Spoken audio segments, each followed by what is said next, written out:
Go now. Papa! Tiago, go with your mother to the trap. Take this. It will always be your guide. Yes, Papa. We will join you shortly. Xavier, the painting. La maledicción.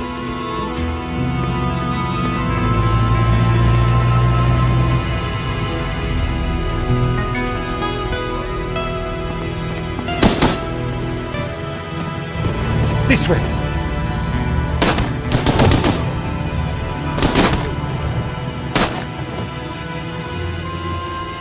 Senora, it is too late. Go. No! Papa!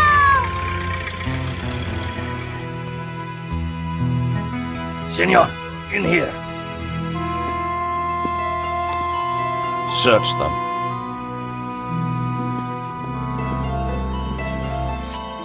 Of course.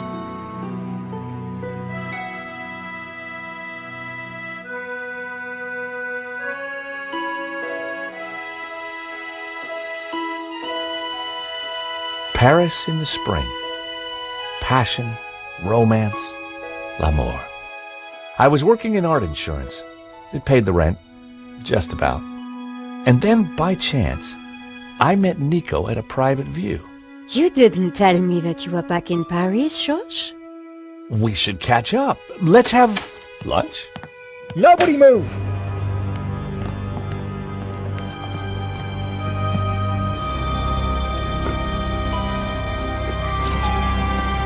Non, monsieur, not la malédiction. Oh. Stay back. Once again, Paris had shown me her dark side. A brutal robbery, a senseless murder. Nico and I were about to be drawn into a new and terrifying adventure together. The gallery owner was dead. I guess sometimes playing the hero doesn't pay. My company had insured the exhibition, so I had a crime to solve. The cops would be here soon. I didn't have much time.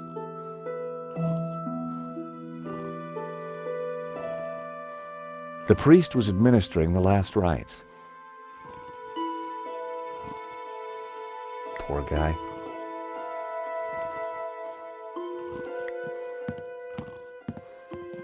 Excuse me, Father.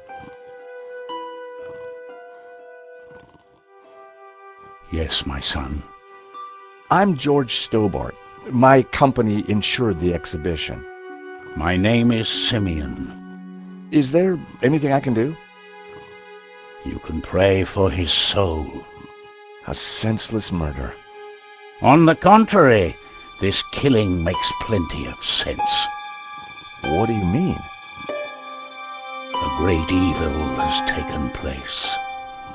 This is the work of the devil. What? I am a Dominican priest. I know these things. And now, excuse me, I must pray. 1 minute I'd been planning dinner with Nico. The next I was talking art theft, murder, and the devil with a priest.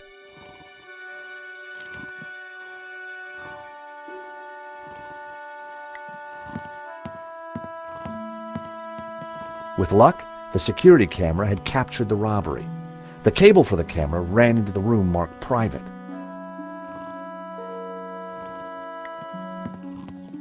The door was locked with a keypad. If I wanted to get in there and look at the CCTV footage, then I'd need to find the number.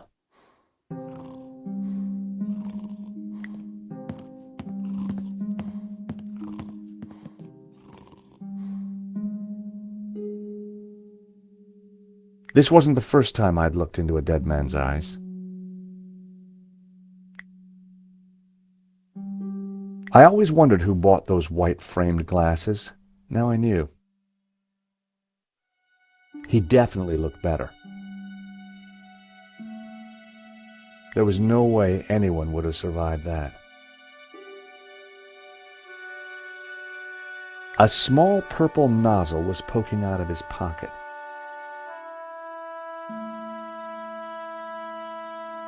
In Henri's pocket was a tiny bottle. It was a bottle of Brett.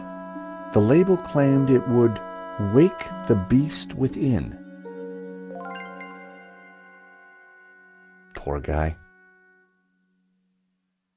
I didn't want Henri's blood on my hands. There was a small piece of paper in the dead man's hand. It was too intriguing not to take a look. It read, 2:30 p.m., be ready. Innocent enough, until I realized that the robbery took place at 2:30 p.m. There was something fishy going on around here, and it wasn't just the canapes. I quickly replaced the note.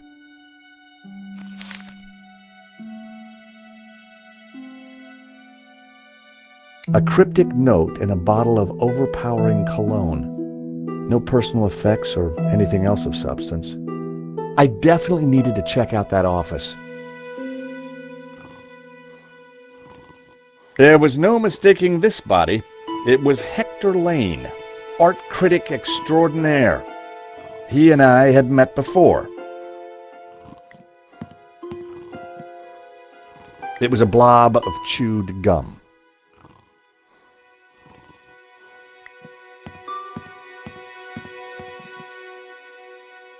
For a moment, I thought he was dead, but from the snoring, I guessed he'd only fainted. Lane was out cold. I was going to need something to bring him around. Lane's jacket was stretched tight over his flabby form. In the pocket was a pair of nail clippers. They were monogrammed with the letters HL.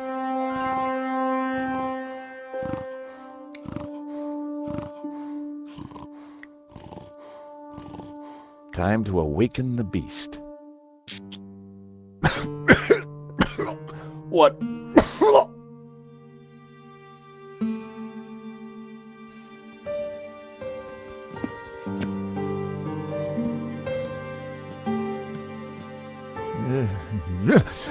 What was that? It smells like the 70s. Where am I? You fainted.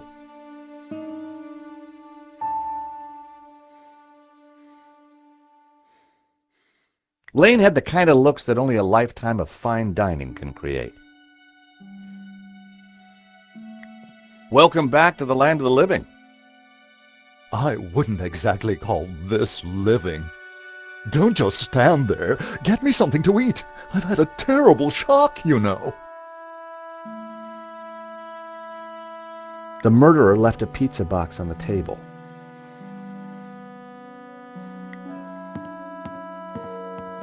The thief left the pizza box behind. I wondered what was in it. Well, no surprise there. Pizza. The guy must have been hungry. There was only one slice left. The killer made a lousy pizza guy. Inside the box was a mess.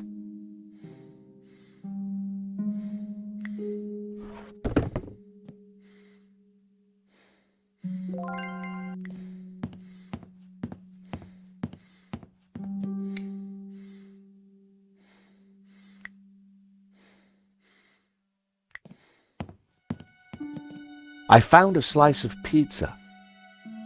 I asked for food, boy, not a cardboard simulacrum. Oh, okay, if you don't want it. I didn't say that. Now give it here.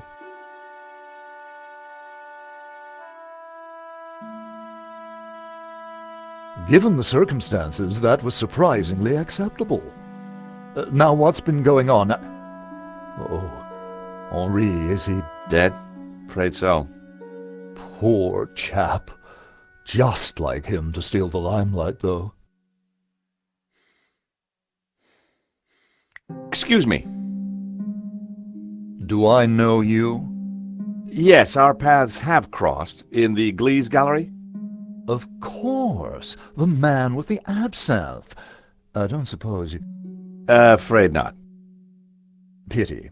I'm sorry, but I'm having trouble remembering your name. I'm George Stobart. I insured the exhibition. I hope you have deep pockets then, my boy. Could I ask you a few questions, Mr. Lane? Fire away. Did you know the gallery owner? Of course, we worked together on the exhibition. Oh, really? Henri provided the space. I was the creative powerhouse. How long had you known him? As a friend, many years. Our professional relationship had only recently blossomed into this exhibition, under my curatorial wing. And now the poor fellow's gone and got himself killed. If Lane was involved with the gallery, then he had to know the code to that door.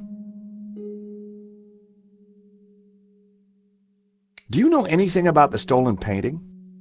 Of course, dear boy. La Maledictio, a little-known work, turned up at the last minute. What about the killer? Were you able to get a look at him? A delinquent in a tin hat. Beyond that, I don't really recall. Oh, yeah, you fainted. Those of us with a higher aesthetic are more sensitive to violence. So you curated the exhibition? What's it about? A brilliant retrospective. A dialectical window on European art's ongoing discourse with the unresolved psychoses of the nation-state. Wow, you took the words right out of my mouth. Who painted the stolen painting? Therein lies a mystery. We only know his pseudonym, El Serp. He was a Catalan, a modernist. His works are symbolic, religious. What can you tell me about the stolen painting? La Maledictio, a challenging piece. If you like a wide cast of obscure saints and fringe Christian symbolism, of course. Not especially valuable, though. The thief won't get much for it on the black market. How about some more of this? I don't think so. As a sel volatile, it was acceptable. As a cologne, it would be barbaric. Are these your nail clippers? Of course. See, they're monogrammed with my initials. So, you help run this place? Maybe you can give me the code to that door. The code to the office? I just thought you might have the number. I do, but I couldn't possibly give you access before the police arrive. I figured I wasn't going to get the door code from Lane by playing nice. I needed to turn the heat up.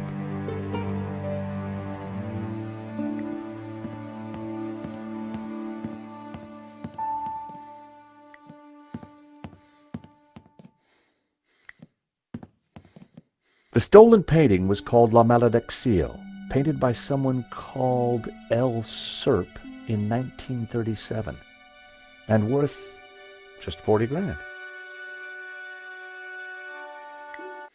This was where the stolen painting had hung.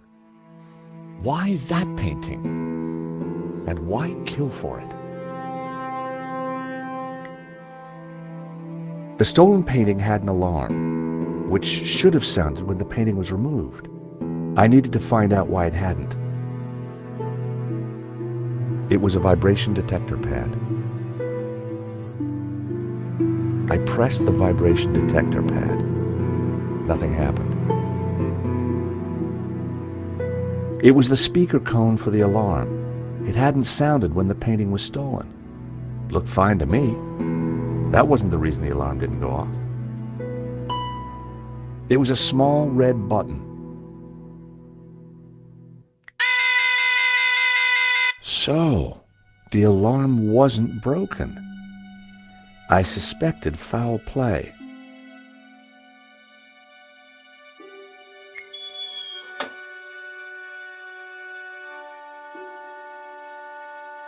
So that was why the alarm hadn't sounded. A wire had been cut by someone who knew exactly what they were doing. This was an inside job. Sabotage. I wondered if I could use this to leverage the door code out of Lane.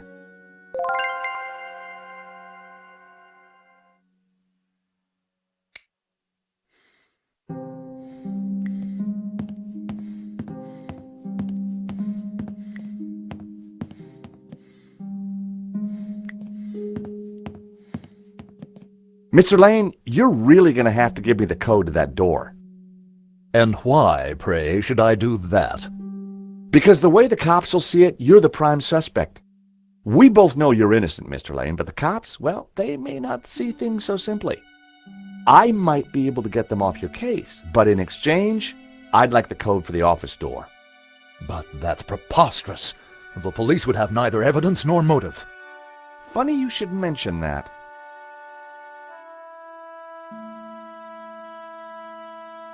Someone sabotaged the alarm on the stolen painting. A wire was cut. What? Who could have got into the alarm system? Exactly. It was an inside job, Mr. Lane. You're not suggesting that I... Well, I'm afraid that's the way the cops are going to see it. That's preposterous. How could I possibly have cut the wire? Are these your nail clippers, Mr. Lane? Yes, they have my initials monogrammed on them. Huh. The perfect implement for cutting the alarm on the stolen painting. What are you saying? Well, the alarm was sabotaged, Mr. Lane. It was an inside job. Are you accusing me? How dare you? I had no reason to kill Henri, no motive whatsoever. Okay, but I don't think the cops will see it like that. And I sure would like that door code.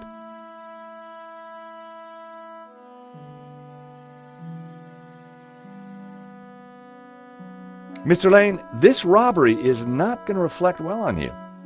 As I said, I shall take my chances. You're not getting that door code.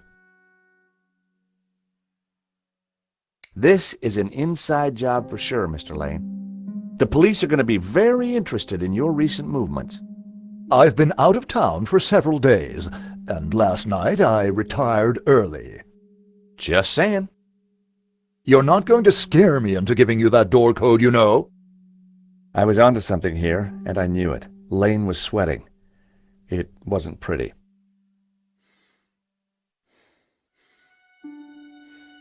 Paris looked as beautiful as ever.